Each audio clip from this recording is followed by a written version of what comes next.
Permisi. Tok, tok, tok. Membuka mata perlahan, merentangkan tangan meregangkan otot yang terasa kaku. Cepat-cepat turun dari tempat tidur, mendengar ada orang mengetuk pintu pagar. Maaf, cari siapa? Tanyaku kepada orang tersebut. Saya anak buahnya Wan Husen. Saya mau membersihkan rumah ini, karena seminggu lagi Wan Husen akan menempati rumah ini, Pak. Dia berujar sambil berjalan masuk. Sialan, Maila benar-benar menjual rumahku. Selesai mandi, gegas diriku pergi ke toko bunga, mencari Maila ingin berbicara empat mata dengan perempuan tak berperasaan itu, sekalian minta jatah penjualan rumah. Aku tidak rela jika uang itu dia gunakan untuk bersenang-senang dengan Abraham. Aku yang lelah mencari, masa orang lain yang menikmati. Menepikan mobil di tepi jalan, membuka kaca mobil, melihat pemandangan yang teramat menyakitkan. Raihan sedang belajar berjalan bersama Abraham. Senyum bocah berusia 11 tahunan tersebut terus berkembang. Terlihat bahagia bersama laki-laki yang telah menghancurkan rumah tangga orang tuanya. Raihan, panggilku seraya mendekat. Bocah lelaki itu menoleh menatapku sambil menautkan alis. Iya, saya. Ada apa, Om? Tanya Raihan, membuat hatiku panas terbakar emosi. Saya bukan om kamu, tapi saya ini ayah kamu, tekanku. Maaf, tapi saya belum bisa ingat sama om. Papa. Mama memang selalu bilang kalau ayah saya itu papa, bukan abi. Tapi entah kenapa, bayangan sosok ayah di ingatanku justru malah abi. Bayangan saat pertama kali saya belajar sholat, belajar mengaji, belajar naik sepeda.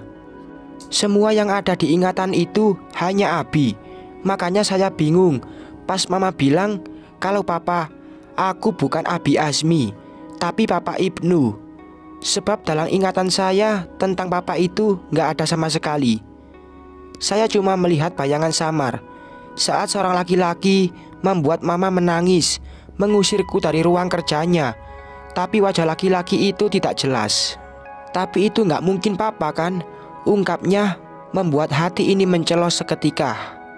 Ya, aku dulu memang pernah memarahi Raihan ketika dia masuk ke ruang kerjaku dan memainkan laptop. Aku bahkan menarik paksa tangannya, menyuruhnya keluar dari tempat itu sambil marah-marah. Aku juga sering memukulnya hanya karena dia merengek ingin digendong atau sekedar dipangku olehku. Apa iya hanya bayangan keburukan aku saja yang ada di ingatannya? Saya juga ingat saat bayangan itu mengajak saya jalan-jalan melihat gajah di kebun binatang. Apa papa pernah mengajak saya ke sana? Dia menatap wajahku. Aku hanya bisa menelan saliva yang terasa getir serta mengganjal di kerongkongan. Memang aku akui, selama Raihan masih tinggal bersamaku, aku hampir tidak pernah ada waktu untuknya. Selalu sibuk dengan pekerjaan, dan ketika libur lebih memilih kumpul bersama teman-teman. Saat Raihan tinggal di pesantren pun, aku tidak pernah menjenguknya. Maila selalu datang sendiri ke sana. Pernah 3 kali bersama Abraham dan juga ibu. Apa karena itu dia tidak bisa mengingat siapa papanya? Atau jangan-jangan Maila sengaja meracuni pikiran Raihan dan membuatnya tidak ingat siapa diriku.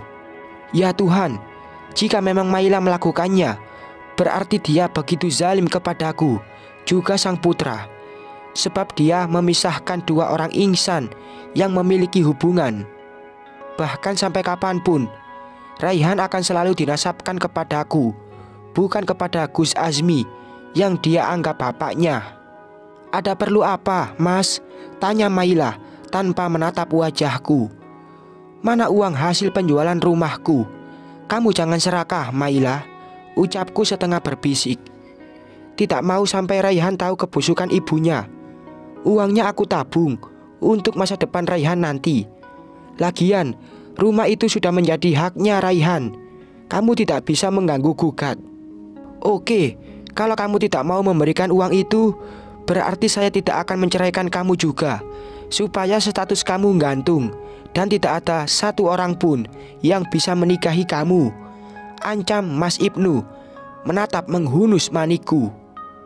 Aku menyentak nafas kasar sambil membuang muka. Kebiasaan, hobi sekali mengancam serta menekan istri. Tapi aku tidak akan gentar, Mas. Aku akan mempertahankan hakku dan juga Raihan. Tidak akan membiarkan apa yang sudah kita berdua susah payah kumpulkan dinikmati oleh si pelakor. Aku pastikan hidup kamu tidak akan bahagia, Mailah, ucapnya lagi sebelum pergi meninggalkan toko bunga tempatku bekerja. Kamu yang sabar, Mailah, jangan takut.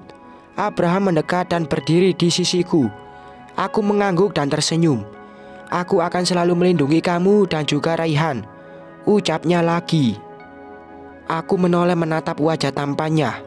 Lagi ada desiran aneh di dada, manakala tanpa sengaja pandangan kami saling bersirobok. Aku tidak tahu perasaan apa yang sudah bertengger di dada. Apakah itu cinta atau hanya sekedar kekaguman biasa? Karena Abraham selalu berada di sisiku, juga membuat nyaman hati ini.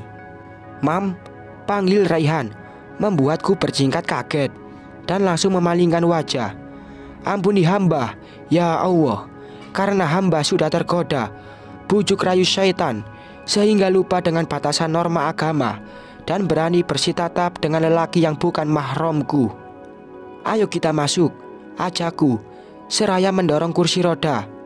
Aku terpaksa membawa Raihan bekerja, sebab tidak tega meninggalkan dia sendirian di rumah. Keadaan Raihan belum sepenuhnya pulih. Dia belum bisa berjalan tanpa bantuan orang lain, sebab dia masih suka mengeluh sakit jika menapakkan kakinya tanpa penopang. Masalah uang penjualan mobil dan juga rumah Mas Ibnu, aku tidak berani menggunakannya karena itu sepenuhnya hak Raihan. Uang itu aku simpan untuk masa depannya, untuk biaya pendidikan anakku kelak hingga lulus ke perguruan tinggi. Soal biaya hidup sehari-hari dan keperluan lainnya masih bisa mengandalkan uang bagi hasil toko yang selalu aku dapatkan sebulan sekali dari Mbak Nina juga Abraham. Itu sudah lebih dari sekedar cukup. Aku hanya berniat mengambil sedikit uang Raihan untuk membeli rumah sederhana di dekat kios. Sarapan dulu, Mai. Abraham menyodorkan 2 bungkus nasi untukku juga Raihan. Terima kasih, Bram. Gak usah repot-repot. Aku bisa beli sendiri kok. Mengulas senyum tanpa berani menatap wajahnya. Takut kembali terpesona, sebab statusku masih semi istrinya Mas Ibnu. Iya deh, yang lagi sultanah. Pria berambut gondrong itu terkekeh. Aku mengerucutkan bibir manja. Selesai sarapan, Abraham pamit pulang, sebab katanya ada yang sedang menunggu di rumah. Mungkin rekan bisnisnya atau entahlah. Aku tidak mungkin mencampuri urusan Abraham, karena hubungan kami sekedar teman biasa. Tidak ada yang spesial. Bersambung.